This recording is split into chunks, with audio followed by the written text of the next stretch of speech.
السلام عليكم ورحمة الله.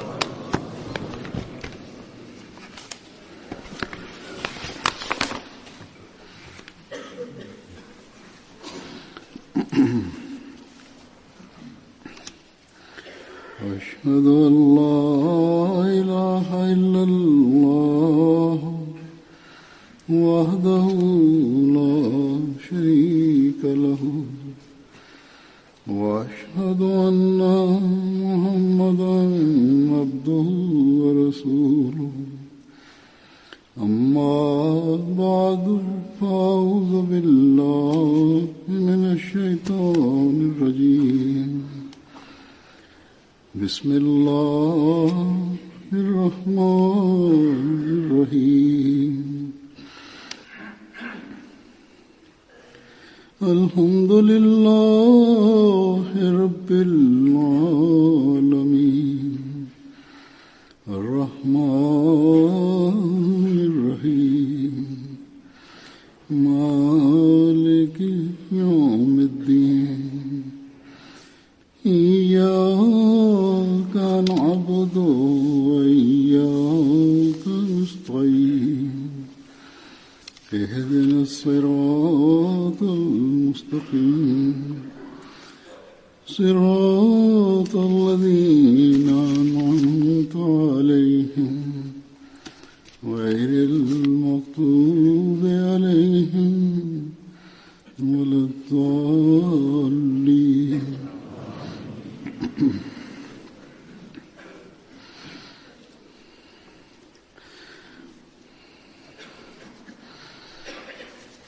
والسابقون الأولون من المهاجرين والأنصار والذين اتبعوهم بإحسان رضي الله عنهم ورضوا عنه وأعد لهم جنات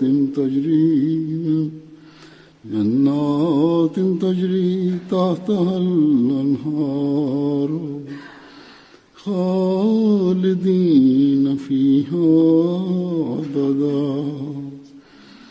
ذلك الفوز العظيم.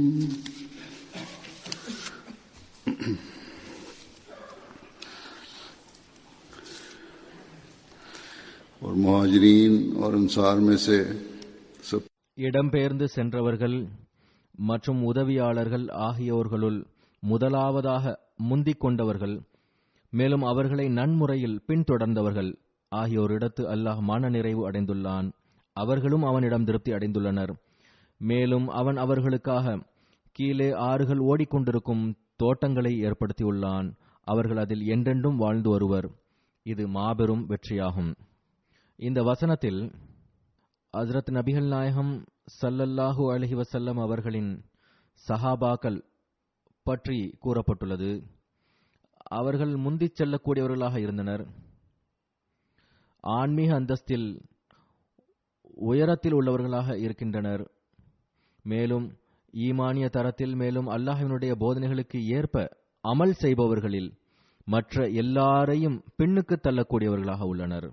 இவர்கள் முதலில் ஈமான் கொண்டார்கள். மற்றவர்களுக்கும் பின்னால் வருபவர்களுக்கும் தனது செயல்களை முன்னுதாரணமாக விட்டுச் சென்றுள்ளனர். மற்றவர்கள் அவர்களை பின்பற்றும் வகையில் நடந்துள்ளனர். எனவே அல்லாஹ் சஹாபாக்களை பின்னர் வரக்கூடியவர்களுக்கு பின்பற்ற தகுந்த முன்மாதிரியாக ஆக்கியுள்ளான். அல்லாஹ் அவர்களின் ஈமானிய தரம் மற்றும் அவர்களின் செயல்களில் திருப்தி அடைந்ததாக அறிவிப்பு செய்துள்ளான். மேலும் அவர்களும் கூட அல்லாஹ்வின் திருப்தியை பெறுவதையே தனது வாழ்வின் நோக்கமாக ஆக்கிக் கொண்டனர். எந்நிலையிலும் அவர்கள் அல்லாஹ்வின் நன்றியுடைய அடியார்களாக இருந்தனர். எனவே அல்லாஹ் கூறுகின்றான், யாரெல்லாம் இந்த முன்மாதிரியின்படி நடப்பார்களோ, ஈமான், களப்பற்ற தன்மை, விசுவாசம் மற்றும் நற்செயல்கள் செய்வார்களோ, அல்லாஹ்வினுடைய அருட்களை பெறக்கூடியவர்களாக இருப்பார்கள். அல்லாஹ் சஹாபாக்களின் உயர் அந்தஸ்து தொடர்பாக ஹஜ்ரத் நபிகள் நாயகம் ஸல்லல்லாஹு அலைஹி வஸல்லம் அவர்களுக்கு கூறியவாறு, சஹாபாக்களை பின்பற்றுவதை நேர்வழி பெறுவதற்கான காரணியாக்கி இருக்கின்றான். ஒரு ஹதீஸில் வருகிறது, ஹஜ்ரத் உமர் ரலியல்லாஹு தஆலா அன்ஹு அவர்கள் அறிவிக்கின்றார்கள், நான் ஹஜ்ரத் நபிகள் நாயகம் ஸல்லல்லாஹு அலைஹி வஸல்லம் அவர்களை இவ்வாறு கூற கேட்டுள்ளேன். ஹஜ்ரத் நபிகள் நாயகம் ஸல்லல்லாஹு அலைஹி வஸல்லம் அவர்கள் கூறினார்கள், சஹாபாக்களின் கருத்து வேறுபாடு தொடர்பாக நான் அல்லாஹ்விடம் கேட்டபோது அல்லாஹ் என் பக்கம் வஹி அறிவித்தான், முஹம்மதே ஸல்லல்லாஹு அலைஹி வஸல்லம், எனது பார்வையில் உனது சஹாபாக்களின் அந்தஸ்து வானத்தில் இருக்கும் நட்சத்திரங்களை போன்றது ஆகும். சிலவற்றை விட அதிக ஒளியை கொண்டதாக உள்ளன, ஆனால் ஒளி அனைத்திலும் உள்ளது. எனவே எவர் உனது ஏதேனும் ஒரு சஹாபியை பின்பற்றினாரோ எனது பார்வையில் அவர் நேர்வழி பெற்றவராவார். அல்லாஹ்வின் பார்வையில் அவர் நேர்வழி பெற்றவராக இருப்பார். ஹஜ்ரத் உமர் ரலியல்லாஹு தஆலா அன்ஹு அவர்கள் இதையும் கூறினார்கள். நபிகள் நாயகம் ஸல்லல்லாஹு அலைஹி வஸல்லம் அவர்கள் கூறினார்கள், எனது சஹாபாக்கள் நட்சத்திரங்களை போன்றவர்கள் ஆவார்கள். அவர்களில் எவரை நீங்கள் பின்பற்றினாலும் நேர்வழி பெற்று விடுவீர்கள். ஆக அல்லாஹ் ஹஜ்ரத் நபிகள் நாயகம் ஸல்லல்லாஹு அலைஹி வஸல்லம் அவர்களின் சஹாபாக்களுக்கு இத்தகு உயர் அந்தஸ்தை வழங்கியுள்ளான். அவர்களில் ஒவ்வொருவரும் நமக்கு வழிகாட்டுபவர்களாக உள்ளனர். சஹாபாக்களின் உயர் அந்தஸ்து, மேலும் அல்லாஹ் அவர்களோடு திருப்தி அடைந்தது தொடர்பாக எடுத்து கூறியவாறு, ஹஜ்ரத் வாக்களிக்கப்பட்ட மசீஹ் அலைஹிஸ்ஸலாம் அவர்கள் ஓரிடத்தில் கூறுகின்றார்கள், சஹாபாக்கள் அல்லாஹ் மற்றும் அவனது தூதர் ஸல்லல்லாஹு அலைஹி வஸல்லம் அவர்களின் வழியில் எப்படிப்பட்ட உண்மைத்தன்மையை வெளிப்படுத்தினார்கள் என்றால், அவர்களுக்கு ரலியல்லாஹு அன்ஹும் வரது அன்ஹு, அதாவது அல்லாஹ் அவர்களோடு பொருந்திக் கொண்டான், மேலும் அவர்களும் அல்லாஹ்வோடு திருப்தி அடைந்தனர் என்கின்ற ஓசை கேட்டது. இதுதான் சஹாபாக்கள் அடைந்த மிக உயர்வான அந்தஸ்தாகும். அதாவது அல்லாஹ் அவர்களோடு திருப்தி அடைந்தான், மேலும் அவர்கள் அல்லாஹ்வோடு திருப்தி அடைந்தனர். அந்த அந்தஸ்தினுடைய சிறப்பம்சங்களை, முழுமைத்தன்மையை வார்த்தைகளில் விவரிக்க முடியாது. கூறினார்கள், அல்லாஹ்வோடு திருப்தி அடைவது என்பது ஒரு மனிதரின் வேலை அல்ல, மாறாக இது தவக்கல் மற்றும் திருப்தி அடைவதனுடைய உயர் தரமாகும். அந்த இடத்தை அடைந்து மனிதனுக்கு எந்த வகையான முறையிடும் இறைவனிடத்தில் இருப்பதில்லை. மேலும் அல்லாஹ் தனது அடியானோடு திருப்தி அடைவது என்பது அடியானின் உண்மை, விசுவாசம் மற்றும் உயர்தரமான தூய்மை மற்றும் முழுமையான கட்டுப்படுதலை வெளிப்படுத்துகின்றது. கூறினார்கள், இதிலிருந்து தெரிய வருவது என்னவென்றால், சஹாபாக்கள் இறை ஞானத்தின் அனைத்து படித்தரங்களையும் அடைந்திருந்தார்கள். இதை விளக்கியவாறு அன்னார் கூறுகின்றார்கள், நீங்கள் உங்களுடைய உள்ளத்தை தூய்மையாக்குங்கள், இறைவன் உங்களோடு திருப்தி அடைய வேண்டும். அன்னார் அறிவுரை கூறுகின்றார்கள், நீங்கள் அவனோடு திருப்தி அடையுங்கள், அதாவது அல்லாஹ்வோடு எந்த முறையீடும் செய்யாதீர்கள். மேலும் அல்லாஹ்வை திருப்தி அடைச் செய்வதற்கு தனது உண்மை, விசுவாசம் ஆகியவற்றை முழுமையடைய செய்ய வேண்டும். மேலும் தனது தூய்மையின் தரத்தையும் உயர்வாக எடுத்துச் செல்ல வேண்டும். கட்டுப்படுதலின் உயர் தரத்தையும் நிலைநாட்ட வேண்டும். இந்த விஷயங்கள் இருக்கும் என்றால் இறைவன் உங்களோடு திருப்தி அடைவான். நீங்கள் அவனோடு திருப்தி அடையுங்கள்.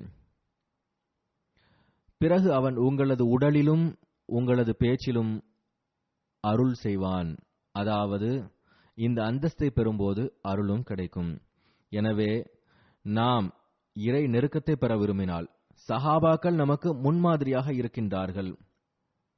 அவர்களிடையே கருத்து வேறுபாடுகள் தென்பட்டாலும் கூட அல்லாஹ் அவர்களை பின்பற்ற தகுந்தவர்களாகவும் ஒளிமயமான நட்சத்திரங்கள் என்றும் கூறியுள்ளான்.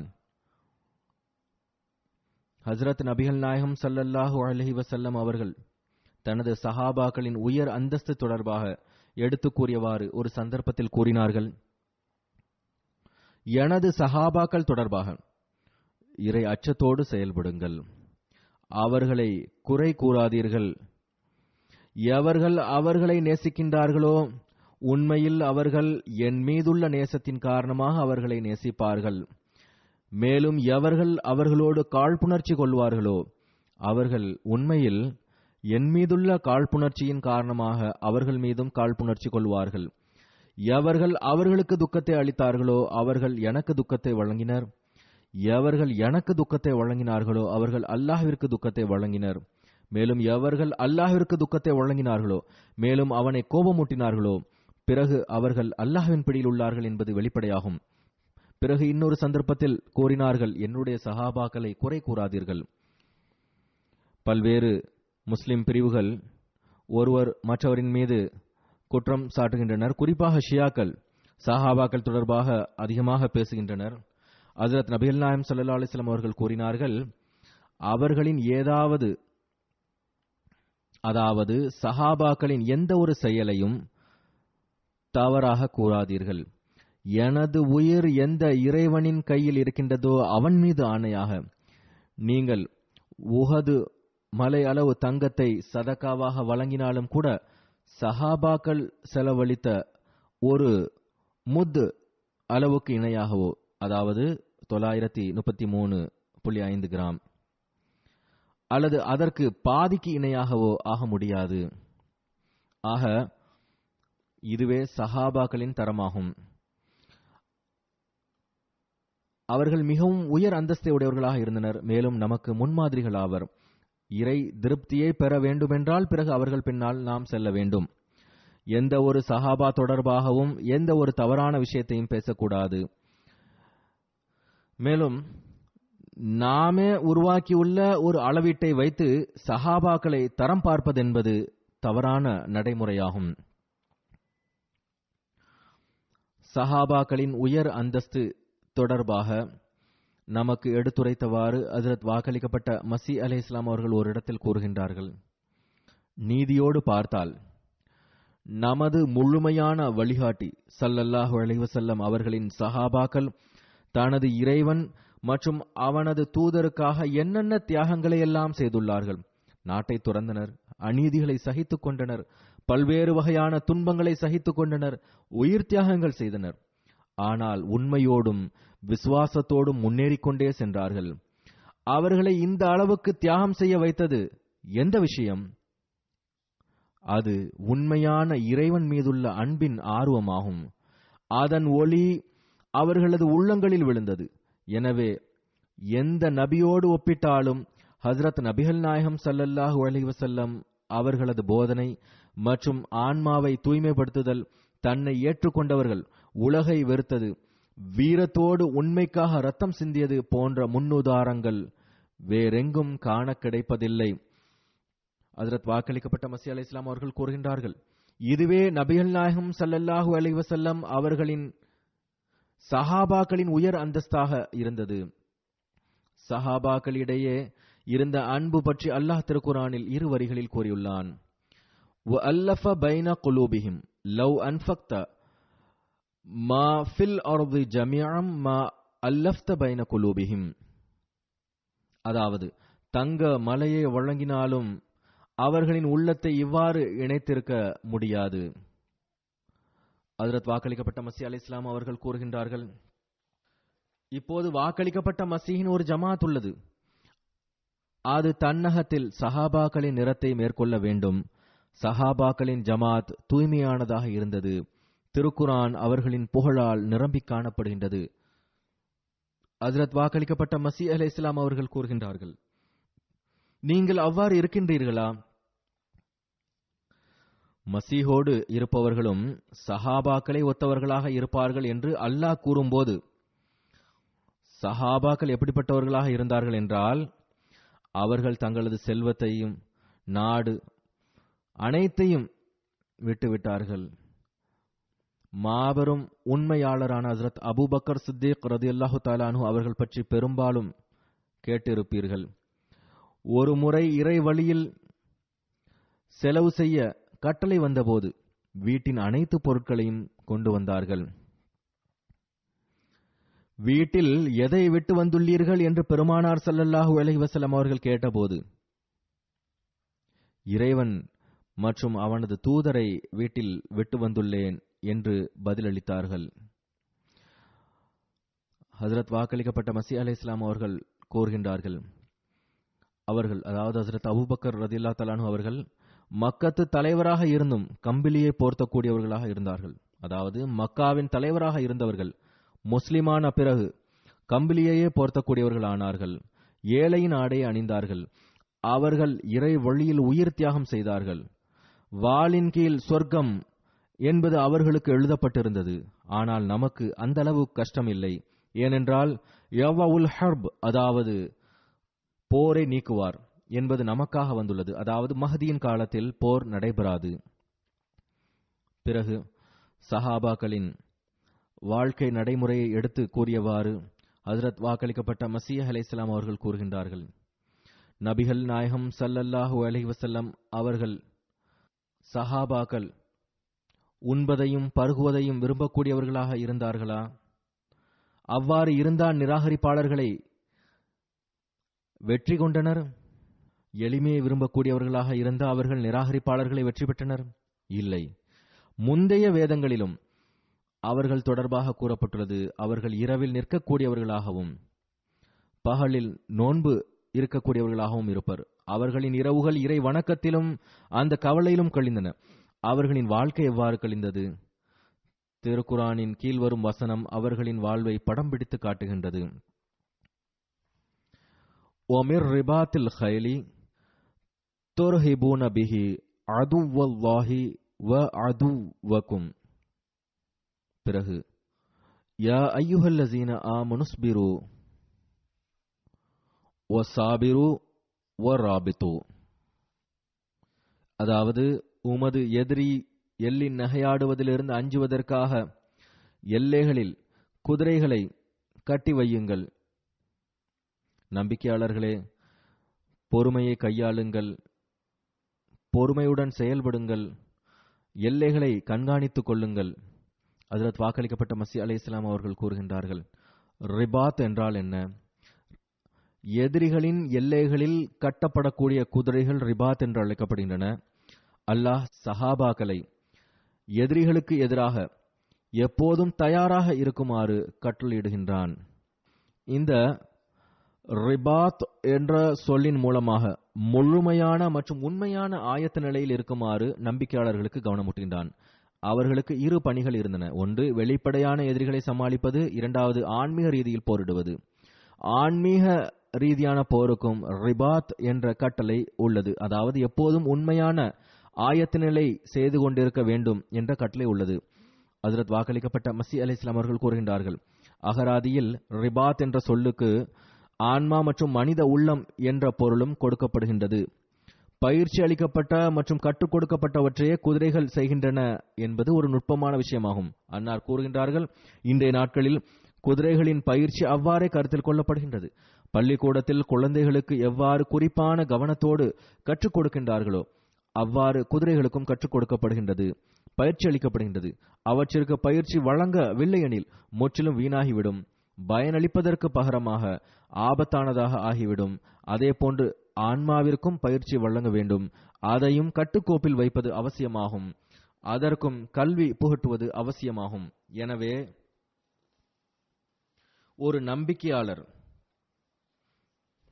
அறிவு ரீதியிலும் செயல் ரீதியிலும் முன்னேறுவதற்கு முயற்சி செய்யும் போதுதான், மேலும் ஆன்மாவையும் கட்டுக்கோப்பில் வைக்கும் போதுதான் ரிபாத்தாக இருக்கும். ஹஜ்ரத் நபிகள் நாயகம் ஸல்லல்லாஹு அலைஹி வஸல்லம் அவர்களுடைய பரிசுத்த தன்மையால் சஹாபாக்களிடத்தில் வெளிப்பட்ட முன்மாதிரி எவ்வாறு இருந்தது, அதனுடைய சில உதாரணங்களை நான் எடுத்து வைக்கின்றேன். ஹஜ்ரத் அபூபக்கர் சித்திக் ரலியல்லாஹு தஆலா அன்ஹு அவர்களது ஒரு முன்மாதிரியை நாம் ஹஜ்ரத் வாக்களிக்கப்பட்ட மசீஹ் அலைஹிஸ்ஸலாம் அவர்களது ஒரு மேற்கோளில் பார்த்தோம். அதாவது அன்னார் தனது வீட்டின் அனைத்து பொருட்களையும் மார்க்க தேவையின் போது எடுத்துக் கொண்டு வந்தார்கள். அன்னாரின் பணிவு மற்றும் இரையச்சம் தொடர்பான ஒரு சம்பவத்தை கேளுங்கள். ஒருமுறை ஹஜ்ரத் அபூபக்கர் ரலியல்லாஹு தஆலா அன்ஹு அவர்களுக்கும் ஹஜ்ரத் உமர் ரலியல்லாஹு தஆலா அன்ஹு அவர்களோடு முரண்பாடு ஏற்பட்டது. நீண்ட விவாதம் நடந்தது. கோபத்தின் காரணத்தினால் குரல்களும் உயர்ந்தன.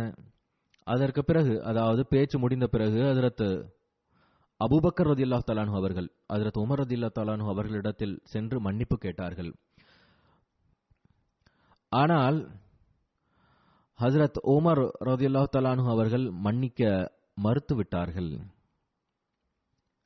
பிறகு ஹஜ்ரத் அபூபக்கர் ரலியல்லாஹு தஆலா அன்ஹு அவர்கள் பெருமானார் ஸல்லல்லாஹு அலைஹி வஸல்லம் அவர்களிடத்தில் இந்த சம்பவத்தை எடுத்து கூறி, நான் உங்களிடத்தில் மன்னிப்பு கேட்பதற்காக வந்துள்ளேன் என்று கூறினார்கள்.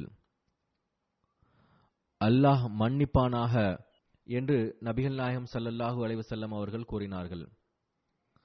சிறிது நேரத்திற்கு பிறகு ஹஜ்ரத் உமர் ரலியல்லாஹு தஆலா அன்ஹு அவர்களும் கூச்ச உணர்வு ஏற்பட்டு வெட்கம் ஏற்பட்டதனால் மன்னிப்பு கேட்பதற்காக ஹஜ்ரத் அபூபக்கர் அவர்களது வீட்டிற்கு சென்றார்கள். ஆனால் ஹஜ்ரத் அபூபக்கர் ரலியல்லாஹு அன்ஹு அவர்கள் வீட்டில் இல்லை. பிறகு ஹஜ்ரத் நபிகள் நாயகம் ஸல்லல்லாஹு அலைஹி வஸல்லம் அவர்களிடத்தில் சென்றார்கள்.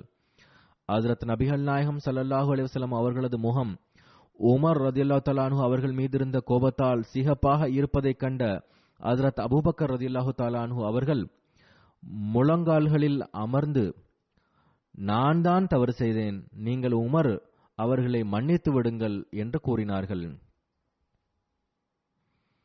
இதுதான் அன்னாரது பணிவு மற்றும் இறைவன் மீது இருந்த அச்சமாகும். பிறகு ஹஜ்ரத் உமர் ரலியல்லாஹு தஆலா அன்ஹு அவர்களும் வெட்கமடைந்தார்கள்.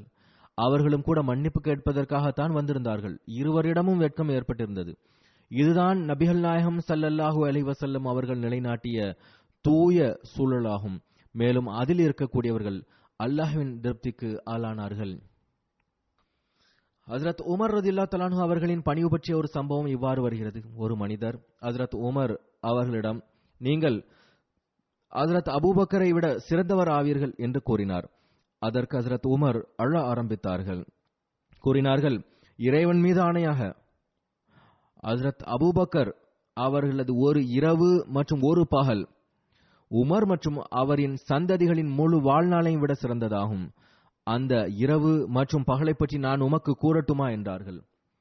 அந்த மனிதர் கூறுங்கள் என்றபோது ஹஜ்ரத் உமர் ரலியல்லாஹு தஆலா அன்ஹு அவர்கள் கூறினார்கள், அவரின் இரவு எப்படி இருந்ததென்றால், ஹஜ்ரத் நபிகள் நாயகம் ஸல்லல்லாஹு அலைஹி வஸல்லம் அவர்களுக்கு ஹிஜ்ரத் செய்து செல்ல வேண்டிய இரவாக இருந்தது. ஹஜ்ரத் அபூபக்கர் சித்திக் ரலியல்லாஹு தஆலா அன்ஹு அவர்கள் அன்னாரோடு இருந்தார்கள். அவர்களுடைய ஒரு பகல் எவ்வாறு இருந்ததென்றால், ஹஜ்ரத் நபிகள் நாயகம் ஸல்லல்லாஹு அலைஹி வஸல்லம் அவர்கள் வஃபாத் ஆன போது அரபு மக்கள் தொழ மாட்டோம், ஜகாத் கொடுக்க மாட்டோம் என்று கூறிய போது, எனது ஆலோசனைக்கும் எதிராக ஜிஹாத் செய்யப்படும் என்ற உறுதியான முடிவில் இருந்தார்கள். மேலும் அல்லாஹ் அதில் அவர்களை வெற்றி பெறச் செய்து அவர்கள் உண்மையில் இருந்தார்கள் என்பதை நிரூபித்தான். பிறகு பெருமானார் ஸல்லல்லாஹு அலைஹி வஸல்லம் அவர்களின் இன்னொரு மிகப்பெரிய சஹாபி ஹஜ்ரத் உஸ்மான் ரலியல்லாஹு தஆலா அன்ஹு அவர்கள் ஆவார்கள். அவர்கள் மூன்றாவது கலீஃபாவாகவும் இருந்தார்கள். அன்னார் கருணையோடு நடப்பது குறிப்பிடத்தக்கதாகும். அன்னாரிடத்தில் வேறு பல குறிப்பிடத்தக்க பண்புகளும் இருந்தன. ஹஜ்ரத் ஆயிஷா ரலியல்லாஹு அன்ஹா அவர்கள் கூறுகின்றார்கள், ஹஜ்ரத் உஸ்மான் எல்லாரையும் விட அதிகமாக கருணையோடு நடப்பவர்களாகவும் அல்லாஹ்வுக்கு அஞ்சக்கூடியவர்களாகவும் இருந்தார்கள். மஸ்ஜித் நபவியின் விரிவாக்கம் நடைபெற்ற போது நபிகள் நாயகம் ஸல்லல்லாஹு அலைஹி வஸல்லம் அவர்கள் அக்கம்பக்கத்தில் இருக்கக்கூடிய வீடுகளையும் பள்ளியோடு இணைக்க வேண்டும் என்று கூறினார்கள். அதாவது அக்கம்பக்கத்தில் இருந்த வீடுகள் விலை கொடுத்து வாங்க வேண்டியது இருந்தது. மார்க்கத்திற்காக தியாகம் செய்பவர்கள் அதிகம் இருந்தும் கூட ஹஜ்ரத் உஸ்மான் ரலியல்லாஹு தஆலா அன்ஹு அவர்கள் உடனடியாக முன்வந்து, நான் அவைகள் அனைத்தையும் வாங்குகிறேன் என்று கூறி 15,000 திர்ஹங்களை வழங்கி அந்த இடத்தை வாங்கினார்கள்.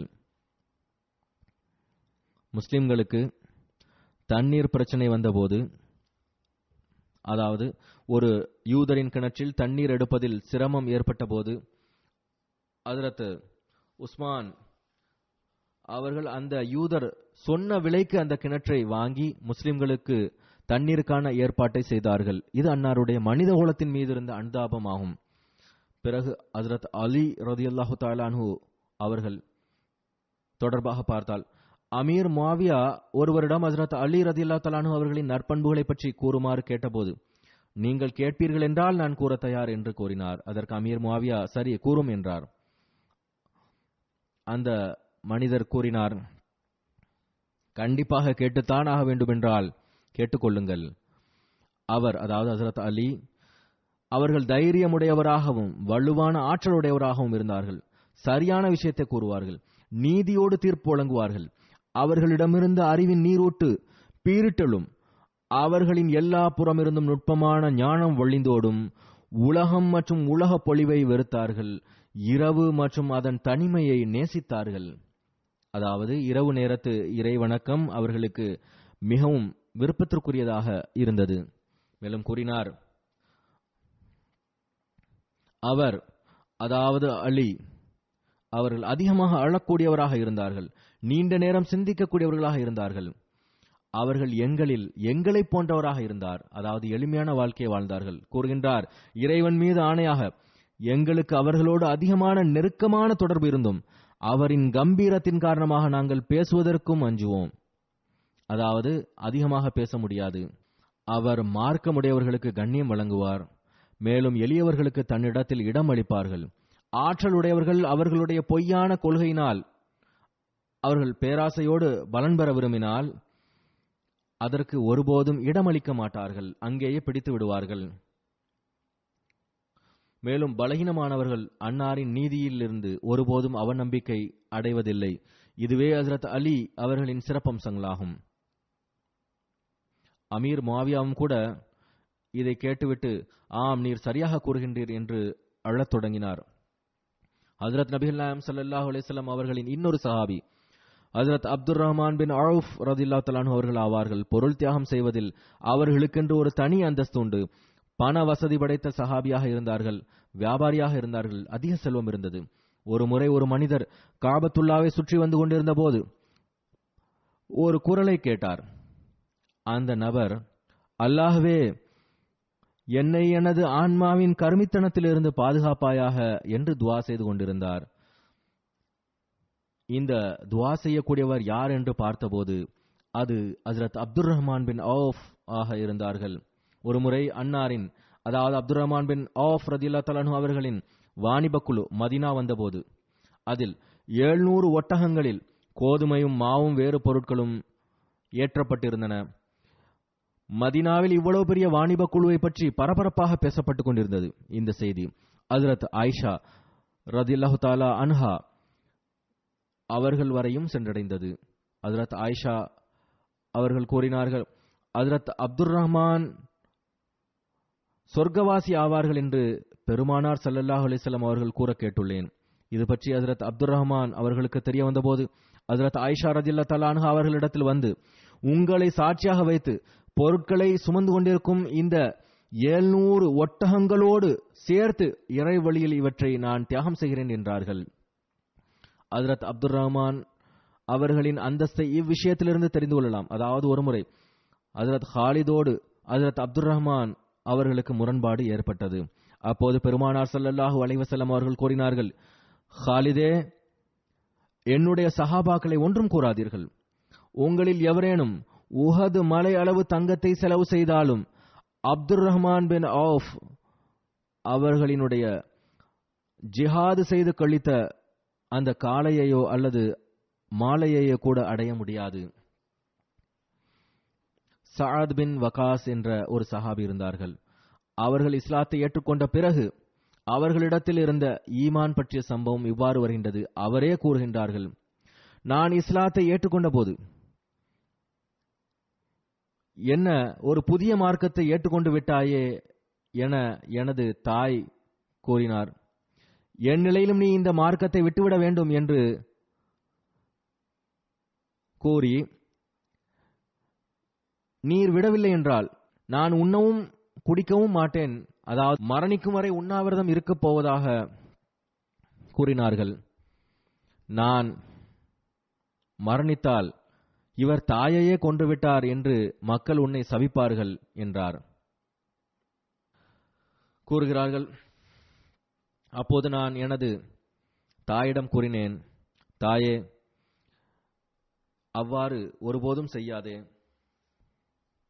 ஏனென்றால் நான் எனது மார்க்கத்தை ஒருபோதும் விட இயலாது. ஆனால் அவரின் தாய் ஏற்றுக்கொள்ளவில்லை.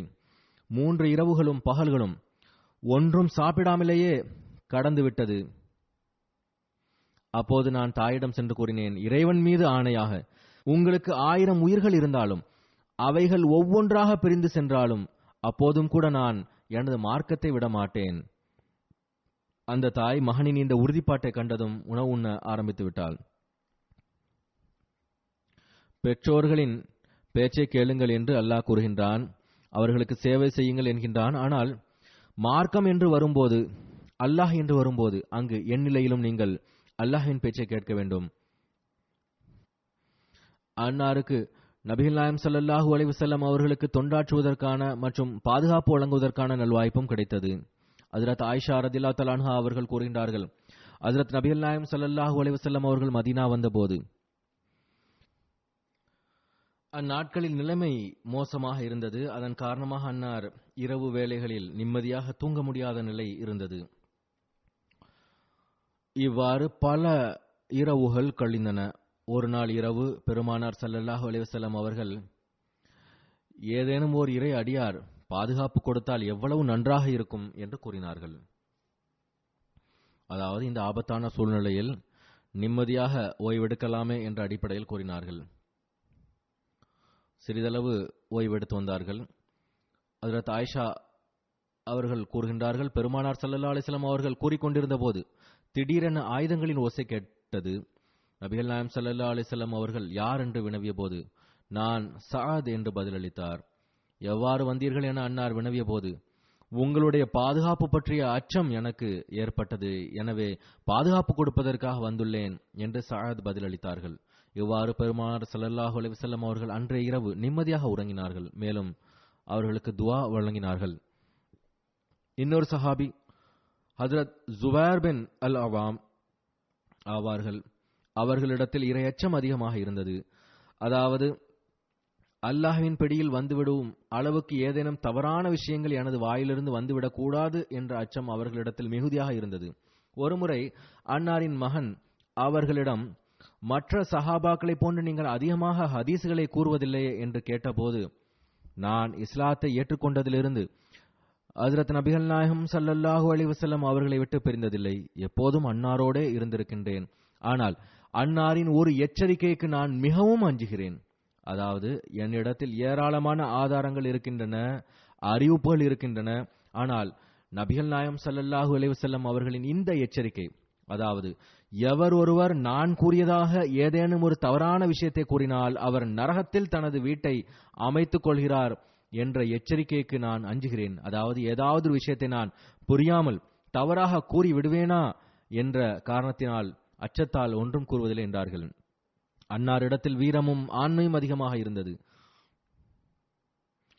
எந்த அளவுக்கென்றால், சிக்கந்தரியாவினுடைய அந்த முற்றுகை நீண்டபோது அன்னார் ஏணியை வைத்து கோட்டையின் மீது ஏற நினைத்தார்கள்.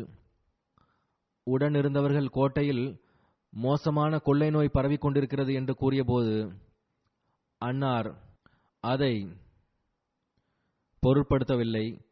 கோட்டை மதிலின் மீது ஏறினார்கள். செல்வமுடையவர்களாக இருந்தார்கள். செல்வம் வரும்போதெல்லாம் அதை இறை வழியில் செலவு செய்து விடுவார்கள். பிறகு இன்னொரு சஹாபி, அவர் பெயர் தல்ஹா பின் உபைதுல்லா ஆகும். இவரும் செல்வந்தர்களாக இருந்தார்கள். மேலும் அல்லாஹ்வின் வழியில் செலவு செய்து வந்தார்கள். ஒருமுறை தனது சொத்துக்களில் ஒரு பகுதியை 7 லட்சம் திர்ஹத்திற்கு ஹஜ்ரத் உஸ்மான் ரலியல்லாஹு தஆலா அவர்களிடம் விற்று அனைத்தையும் இறை வழியில் செலவு செய்தார்கள். விருந்து உபசரிப்பும் அன்னாரின் ஒரு சிறப்பான பண்பாக இருந்தது. ஒருமுறை ஒரு கோத்திரத்தின் கஷ்டப்பட்ட 3 நபர்கள் இஸ்லாத்தை ஏற்றுக்கொண்ட போது அவர்கள் நபிகள் நாயகம் ஸல்லல்லாஹு அலைஹி வஸல்லம் அவர்களிடத்தில் வந்தார்கள். பெருமானார் ஸல்லல்லாஹு அலைஹி வஸல்லம் அவர்கள் சஹாபாக்களிடம் இவர்களை யார் பொறுப்பேற்றுக் கொள்கிறார்கள் என்று கேட்டபோது ஹஜ்ரத் தல்ஹா அவர்கள் மகிழ்ச்சியோடு ஏற்றுக்கொண்டார்கள். மூவரையும் தமது வீட்டிற்கு அழைத்துச் சென்றார்கள். வீட்டில் தங்க வைத்து உபசரித்து வந்தார்கள். எதுவரை என்றால் அவர்கள் மூவரையும் வீட்டின் நிரந்தர அங்கமாக ஆக்கிக் கொண்டார்கள். எதுவரை என்றால் மரணம்தான் அவர்களை அன்னாரை விட்டு பிரித்தது. ஹஜ்ரத் தல்ஹா நட்பையும் சகோதர உறவையும் மிகச் சிறப்பான முறையில் பேணக்கூடியவர்களாக இருந்தார்கள். ஹஜ்ரத் கஅப் பின் மாலிக் அன்சாரி அவர்கள் தபூக் போரில் கலந்து கொள்ளாத போது அவர்களோடு பேசக்கூடாது என்கின்ற தண்டனை அவருக்கு வழங்கப்பட்டு பிறகு ஹஜ்ரத் நபிகள் நாயகம் ஸல்லல்லாஹு அலைஹி வஸல்லம் அவர்கள் அல்லாஹ்வின் கட்டளையோடு அவர்களை மன்னிப்பதற்கான அறிவிப்பை செய்தபோது அவர் ஹஜ்ரத் நபிகள் நாயகம் ஸல்லல்லாஹு அலைஹி வஸல்லம் அவர்களின் சபைக்கு வந்தபோது ஹஜ்ரத் தல்ஹா பைத்தியக்காரரை போன்று ஓடியவாறு அவரை வரவேற்பதற்காக சென்றார்கள். அவருக்கு கைகுலுக்கி வாழ்த்து தெரிவித்தார்கள். ஹஜ்ரத் கஅப் எப்போதும் தல்ஹாவை போன்று யாரும் வரவேற்கவில்லை என்று கூறி வந்தார். பிறகு இன்னொரு நட்பண்பு, இது மனைவிமார்களோடு தொடர்புடையதாகும், கணவர்களோடு தொடர்புடையதாகும். அன்னாரது ஒரு மனைவி கூறுகின்றார், ஹஜ்ரத் தல்ஹா சிரித்தவாறு வீட்டிற்குள் வருவார்கள். அவர்களுக்கு அதிகமான வேலைகள் இருந்தது. ஆனாலும் வீட்டிற்குள் வரும்போது வீட்டில் உள்ளவர்கள் அஞ்சி ஒதுங்கிவிடும் அளவிற்கு அச்சமூட்டக்கூடிய முகத்தை உடையவர்களாக ஒருபோதும் வரமாட்டார்கள். மாறாக மகிழ்ச்சியோடு சிரித்தவாறு உள்ளே நுழைவார்கள். மேலும் மகிழ்ச்சியோடு வீட்டை விட்டு செல்வார்கள். வீட்டில் உள்ளவர்களோடு எப்போதும் நல்ல முறையில் நடந்து கொள்வார்கள். வீட்டில் ஒரு முகம் வெளியில் ஒரு முகம் என்று அல்லாமல் எப்போதும் நல்ல முறையில் நடந்து கொள்வார்கள். அன்னாரின் மனைவி கூறுகின்றார், எது கேட்டாலும் அவர்கள் கருமித்தனம் காட்டுவதில்லை. கேட்டால் வழங்கி விடுவார்கள். அமைதியாக இருந்தாலும் கூட கேட்க வேண்டும் என்று ஒருபோதும் எதிர்பார்க்க மாட்டார்கள். அதாவது கேட்டுதான் கிடைக்க வேண்டும் என்றல்ல, தேவைகளை அவர்களும் பார்த்து வந்தார்கள். மேலும் எப்படியாவது வீட்டில் உள்ளவர்களின் தேவைகளை பூர்த்தி செய்ய வேண்டும் என்று முயற்சி செய்து வந்தார்கள். 4 மனைவிமார்கள் இருந்தனர். 4வரும் மகிழ்ச்சியுடன் இருந்தனர்.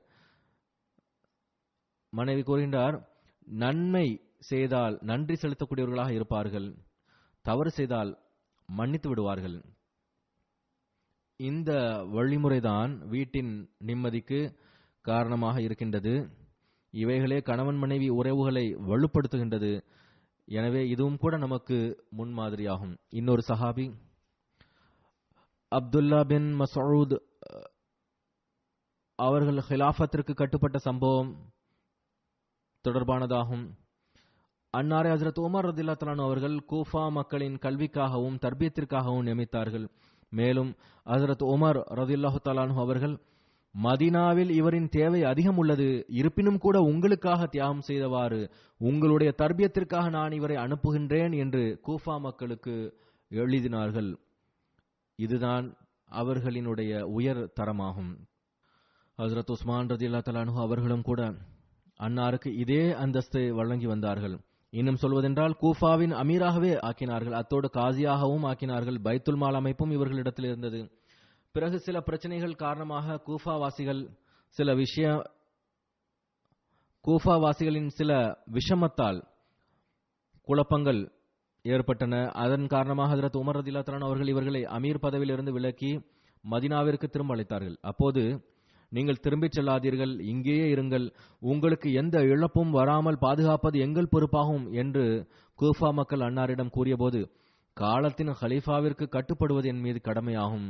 அவர்களுக்கு கட்டுப்படாமல் குழப்பத்தின் வாசலை திறப்பது என்பது என்னால் ஒருபோதும் சகித்துக் கொள்ள முடியாது என்று அப்துல்லா பின் மஸ்ஊத் ரலியல்லாஹு தஆலா அன்ஹு அவர்கள் கூறினார்கள். மேலும் மதீனாவிற்கு திரும்பிச் சென்றார்கள். இவர்கள் தொடர்பாக ஒரு அறிவிப்பாளர் கூறுகின்றார், நான் பல சஹாபாக்களின் சபைகளில் அமர்ந்துள்ளேன். ஆனால் ஹஜ்ரத் அப்துல்லா பின் மஸ்ஊத் அவர்களின் உலகை விரும்பாமை மற்றும் மறுமையை விரும்புதல் ஒரு தனித்துவம் வாய்ந்ததாக இருந்தது. அன்னாரின் ஒரு பணியால் கூறுகின்றார், அன்னார் ஒரு சேவையார் கூறுகின்றார், அன்னார் உலகத்தை நேசிக்காமல் இருந்தும் கூட அன்னார் சிறப்பான வெள்ளை ஆடை அணிவார்கள். மேலும் உயர்தரமான நறுமணம் பூசுவார்கள். அவர்கள் தொடர்பாக ஹஜ்ரத் தல்ஹா ரலியல்லாஹு தஆலா அன்ஹு அவர்கள் கூறுகின்றார்கள், இவர்களின் நறுமணம் எவ்வளவு உயர்தரமானதாக இருந்தது என்றால் இரவின் இருளிலும் கூட நறுமணத்தை வைத்தே அப்துல்லா பின் மசூத் வருகிறார் என்று கூறிவிடலாம். ஆக உலக பொருட்களை பயன்படுத்தி வந்தார்கள். ஆனால் உலகத்தின் மீது ஆசை இருக்கவில்லை. பிறகு ஹஜ்ரத் பிலால் அவர்கள் எல்லா வகையான துயரங்களையும் சகித்துக் கொண்டார்கள். ஆனால் ஏக இறைவனின் முழக்கத்தை எப்போதும் செய்து வந்தார்கள். கடுமையான கல்லின் மீதும் சூடான மண்ணிலும் இழுக்கப்பட்டாலும் தனது ஈமானில் நிலைத்திருந்தார்கள். அஹத் அஹத் என்றும் லா இலாஹ இல்லல்லா முஹம்மது ரசூலுல்லா என்றுமே கூறி வந்தார்கள். பிறகு சஅத் பின் முஆஸ் என்றொரு சஹாபி, இவர் அன்சாரி ஆவார். பதர் போரின் நாளில் அன்சார்களின் பிரதிநிதியாக ஹஜ்ரத் நபிகள் நாயகம் ஸல்லல்லாஹு அலைஹி வஸல்லம் அவர்கள் அன்சார்களிடமிருந்து எதிர்பார்த்த பதிலை கூறியவாறு கூறினார். நபிகள் நாயகமே, நாங்கள் உங்கள் மீது நம்பிக்கை கொண்டுள்ளோம், உங்களை உண்மைப்படுத்துகிறோம், சான்று பகர்கின்றோம். அதாவது நீங்கள் கொண்டு வந்த போதனை உண்மையானதாகும். எப்போதும் உங்களது பேச்சை கேட்டு உடனடியாக கட்டுப்படுவோம் என்று உங்களிடத்தில் உறுதியான உடன்படிக்கை செய்துள்ளோம். எனவே அல்லாஹ்வின் தூதர் அவர்களே, உங்களது எண்ணப்படி முன்னேறுங்கள். இன்ஷா அல்லாஹ் எங்களை உங்கள் பின்னால் காண்பீர்கள். நீங்கள் எங்களை கடலில் குதிக்குமாறு கட்டளையிட்டாலும் நாங்கள் அதில் குதித்து விடுவோம். எங்களில் ஒருவர் கூட பின்தங்கி விட மாட்டோம். மேலும் நாங்கள் எதிரிகளை நேர்கொள்வதற்கு அஞ்சவில்லை. மேலும் நாங்கள் வலுவாக எதிர்ப்பதை நன்கு அறிகின்றோம். உங்களுடைய கண்கள் குளிரும் செயல்களை அல்லாஹ் எங்களிடமிருந்து வெளிப்படுத்துவான் என்று நாங்கள் முழுமையாக நம்புகின்றோம். எனவே நீங்கள் எங்கு விரும்பினாலும் எங்களை அழைத்துச் செல்லுங்கள் என்றார். ஆக இம்மக்கள்தான் தங்களுடைய உடன்படிக்கைகளை பூர்த்தியும் செய்தனர். மேலும் தங்களது முன்மாதிரிகளை நிலைநாட்டினர். அல்லாஹ் இவர்களோடு திருப்தி அடைந்தான். இது ஒரு சில சஹாபாக்களின் முன்மாதிரியாகும். வரலாறு இதுபோன்ற முன்மாதிரிகளால் நிரம்பி காணப்படுகின்றது. இவர்கள் நாம் பின்பற்ற தகுந்தவர்கள் ஆவர். ஹஜ்ரத் வாக்களிக்கப்பட்ட மசீஹ் அலைஹிஸ்ஸலாம் அவர்கள் கூறுகின்றார்கள், திருக்குரானை விட்டுவிட்டு வெற்றி பெறுவது என்பது சாத்தியமற்றதாகும். இவர்கள் தேடிக்கொண்டிருக்கின்ற அப்படிப்பட்ட வெற்றி என்பது கற்பனையான ஒன்றாகும். சஹாபாக்களின் முன்மாதிரியை உங்கள் முன் வையுங்கள். பாருங்கள், அவர்கள் இறை தூதர் ஸல்லல்லாஹு அலைஹி வஸல்லம் அவர்களை பின்பற்றிய போது, உலகத்தை விட மார்க்கத்திற்கு முன்னுரிமை வழங்கிய போது அல்லாஹ் அவர்களோடு செய்திருந்த அனைத்து வாக்குறுதிகளும் பூர்த்தியாகின. ஆரம்பத்தில் எதிரிகள் எள்ளி நகையாடி வந்தனர். சுதந்திரமாக வெளியில் செல்ல முடியாத நிலை இருந்தது. ஆனால் அரசர்களாவோம் என்று வாதம் செய்தனர். அவர்கள் ஹஜ்ரத் நபிகள் நாயகம் ஸல்லல்லாஹு அலைஹி வஸல்லம் அவர்களுக்கு கட்டுப்படுவதில் தம்மை மாய்த்து நூற்றுக்கணக்கான ஆண்டுகள் அவர்களுக்கு கிடைத்திராத அருட்களை பெற்றனர். அவர்கள் திருக்குரான் மற்றும் ஹஜ்ரத் நபிகள் நாயகம் ஸல்லல்லாஹு அலைஹி வஸல்லம் அவர்களோடு அன்பு செலுத்தினர். மேலும் அவர்களுக்கு கட்டுப்படுவதில் இரவும் பகலும் முயற்சி செய்து வந்தனர். நம்பிக்கை கொண்ட பிறகு நிராகரிப்பாளர்கள் செய்து வந்த அனைத்து வேலைகளையும் விட்டுவிட்டனர். முழுக்க முழுக்க இஸ்லாமிய போதனைகளின்படி அமல் செய்ய ஆரம்பித்தனர். இஸ்லாம் இவ்வாறு இருந்த காலம் வரை முன்னேற்றமானதாகவும் புகழ்பெற்ற காலமாகவும் அது இருந்தது. அப்படிப்பட்ட காலத்தில் இஸ்லாம் முன்னேறி வந்தது. பிறகு பிரிதோர் இடத்தில் சஹாபாக்களின் சிறப்புகளை எடுத்துக் கூறியவாறு ஹஜ்ரத் வாக்களிக்கப்பட்ட மசீஹ் அலைஹிஸ்ஸலாம் அவர்கள் கூறுகின்றார்கள், சஹாபாக்கள் நபிகள் நாயகம் ஸல்லல்லாஹு அலைஹி வஸல்லம் அவர்களுக்கு எந்த அளவுக்கு விசுவாசமானவர்களாகவும் கட்டுப்பட்டவர்களாகவும் இருந்தார்கள் என்றால், எந்த நபிமார்களின் சீடர்களிடத்திலும் இதுபோன்ற முன்மாதிரிகள் காண கிடைப்பதில்லை. அவர்கள் இறை கட்டளையில் எவ்வாறு நிலைத்திருந்தார்கள் என்றால், திருக்குரான் முழுவதும் அவர்களின் புகழ்ச்சியால் நிரம்பி காணப்படுகின்றது. மது தடுக்கப்பட்ட போது பாத்திரங்களில் இருந்த அனைத்து மதுவும் எரியப்பட்டது. எந்த அளவு மது ஓடியது என்றால் ஓடைகளாக உருவெடுத்தது. பிறகு ஒருபோதும் அவர்களிடத்தில் அந்த செயல் வெளிப்படவில்லை. அதாவது ஒரு முறை மதுவிலிருந்து விலகி பாவ மன்னிப்பு கோரிய போது பிறகு மீண்டும் அதை ஒருபோதும் அருந்தியதில்லை. அவர்கள் மதுவின் எதிரியாக ஆகிவிட்டார்கள். இது எப்படிப்பட்ட நிலைத்திருத்தல் என்று பாருங்கள். ஹஜ்ரத் நபிகள் நாயகம் ஸல்லல்லாஹு அலைஹி வஸல்லம் அவர்களுக்கு எந்த அளவுக்கு விசுவாசத்தோடும் அன்போடும் மேலும் கொள்கை பிடிப்போடும் கட்டுப்பட்டார்கள் என்றால் அதை போன்று வேறெவரும் செய்யவில்லை. ஹஜ்ரத் மூசா அலைஹிஸ்ஸலாம் அவர்களின் ஜமாத்தின் நிலையை படிக்கும்போது தெரிய வருவது என்னவென்றால், அது பல முறை அன்னாரின் மீது கல்லெறிய நினைத்தது. ஹஜ்ரத் ஈசா அலைஹிஸ்ஸலாம் அவர்களின் சீடர்கள் எவ்வளவு பலவீனமானவர்களாகவும் கொள்கை பிடிப்பில் பலவீனமானவர்களாகவும் இருந்தார்கள் என்றால் கிறிஸ்தவர்களே அதை ஏற்றுக்கொள்கின்றனர். மேலும் மசீஹே இன்ஜீலில் இது தொடர்பாக சோம்பேறியான கொள்கை என்று கூறியுள்ளார்கள். அவர்கள் தனது ஆசிரியரோடு துரோகம் இழைத்தார்கள், அவிசுவாசம் காட்டினர், அந்த கஷ்டமான வேளையில் விட்டு சென்றனர். ஒருவர் பிடித்து கொடுத்தார், மற்றொருவர் சபித்து மறுத்துவிட்டார். ஆனால் சஹாபாக்கள் எவ்வளவு உறுதியானவர்களாகவும் உயிரை தியாகம் செய்யக்கூடியவர்களாகவும் இருந்தார்கள் என்றால், இறைவனே அவர்கள் தொடர்பாக அவர்கள் உயிரை தியாகம் செய்யக்கூட தயங்கியதில்லை என்று சான்று பகர்ந்துள்ளான். ஈமானின் எல்லா பண்புகளும் அவர்களிடத்தில் காண கிடைக்கின்றன. இறை வணங்கி, தூய்மையாளன், கொடையாளன், வீரன், மேலும் விஸ்வாசி போன்ற ஈமானின் நிபந்தனைகள் வேறெந்த சமுதாயத்திலும் காண கிடைப்பதில்லை. ஹஜ்ரத் வாக்களிக்கப்பட்ட மஸீஹ் அலைஹிஸ்ஸலாம் அவர்கள் கூறுகின்றார்கள், இஸ்லாத்தின் ஆரம்பத்தில் சஹாபாக்களுக்கு எந்த அளவுக்கு கஷ்டங்களை எதிர்கொள்ள வேண்டியது வந்ததென்றால் அது போன்ற முன்னுதாரணம் வேறெந்த சமுதாயத்திலும் காண கிடைப்பதில்லை. இந்த வீரமுடைய சமுதாயம் அந்த கஷ்டங்களை எல்லாம் பொறுத்து கொண்டது. ஆனால் இஸ்லாத்தை விடவில்லை. இந்த கஷ்டங்களின் உச்சகட்டமாக அவர்கள் தங்கள் நாடுகளை விட்டு வெளியேற வேண்டி வந்தது. மேலும் நபிகள் நாயகம் ஸல்லல்லாஹு அலைஹி வஸல்லம் அவர்களோடு ஹிஜ்ரத் செய்ய வேண்டியது வந்தது. இறைவனின் பார்வையில் நிராகரிப்பாளர்களின் விஷமம் வரம்பு மீறிய போது, அவர்கள் தண்டனைக்கு தகுந்தவர்களாக ஆகிய போது, அந்த தீய சமுதாயத்திற்கு தண்டனை வழங்க அந்த சஹாபாக்களையே நியமித்தான். அவர்கள் பள்ளிவாயிலில் இரவு பகலாக தமது இறைவனை வணங்கி வந்தார்கள். அவர்கள் மிக குறைவானவர்களாகவே இருந்து வந்தனர். அவர்களிடம் போருக்கான எந்த ஒரு ஆயுதங்களும் இருக்கவில்லை. எதிரிகளின் தாக்குதலை தடுப்பதற்காக போர்க்களத்திற்கு வர நேரிட்டது. இஸ்லாமிய போர்கள் தற்காப்பு போர்களாக இருந்தன. பிறகு இன்னொரு இடத்தில் ஹஜ்ரத் வாக்களிக்கப்பட்ட மஸீஹ் அலைஹிஸ்ஸலாம் அவர்கள் கூறுகின்றார்கள், ஹஜ்ரத் நபிகள் நாயகம் ஸல்லல்லாஹு அலைஹி வஸல்லம் அவர்கள் மற்றும் சஹாபாக்கள் ரில்வானுல்லாஹி அலைஹிம் அஜ்மஈன் அவர்களின் காலத்தை பார்ப்போம் என்றால் அவர்கள் நேர்மையானவர்களாக இருந்ததை காண முடியும். ஒரு பாத்திரம் ஈயம் பூசப்பட்டு பிரகாசமாக ஆக்கப்படுவதை போன்று இருந்தார்கள். அதே போன்றுதான் அவர்களது உள்ளங்கள் இறை வார்த்தைகளின் ஒளியினால் ஒளிமயமானதாக இருந்தது. கது அஃப்லஹ மன் ஸக்காஹா, அதாவது அவர் தமது நஃப்ஸை தூய்மைப்படுத்தினாரோ அவர் வெற்றி பெற்று விட்டார் என்பதன் முன்மாதிரியாக இருந்தார்கள். ஹஜ்ரத் வாக்களிக்கப்பட்ட மஸீஹ் அலைஹிஸ்ஸலாம் அவர்கள் கூறுகின்றார்கள், மனிதன் இது போன்று தூய்மையானவனாக இருந்தால், மேலும் தன்னை ஈயம் பூசப்பட்ட பாத்திரத்தை போன்று பிரகாசமாக வைத்திருந்தால், இறைவனின் அருட்கள் எனும் உணவு அதில் போடப்படும். ஆனால் எவ்வளவு மனிதர்கள் இவ்வாறு இருக்கின்றனர்? கது அஃப்லஹ மன் ஸக்காஹா என்னுடைய காட்சியாக எத்தனை பேர் இருக்கின்றனர்? ஆக நாம் நம்மை சீர்திருத்துவதற்கு முயற்சி செய்ய வேண்டும். நமது பாத்திரத்தை தூய்மைப்படுத்த வேண்டும். பெருமானார் ஸல்லல்லாஹு அலைஹி வஸல்லம் அவர்களின் உண்மை பேரன்பரான ஹஜ்ரத் வாக்களிக்கப்பட்ட மஸீஹ் அலைஹிஸ்ஸலாம் அவர்களை ஏற்றுக்கொண்டுள்ளோம் என்றால் பிறகு அன்னார் கூறிய அனைத்து விஷயங்களின்படி நடக்கவும் முயற்சி செய்ய வேண்டும். அதன் முன்மாதிரிகளை ஹஜ்ரத் நபிகள் நாயகம் ஸல்லல்லாஹு அலைஹி வஸல்லம் அவர்களும் அன்னாரது சஹாபாக்களும் நிலைநாட்டியுள்ளனர்.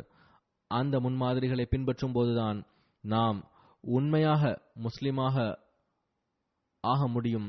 அல்லாஹ் அதற்கான நல்வாய்ப்பினை வழங்குவானாக.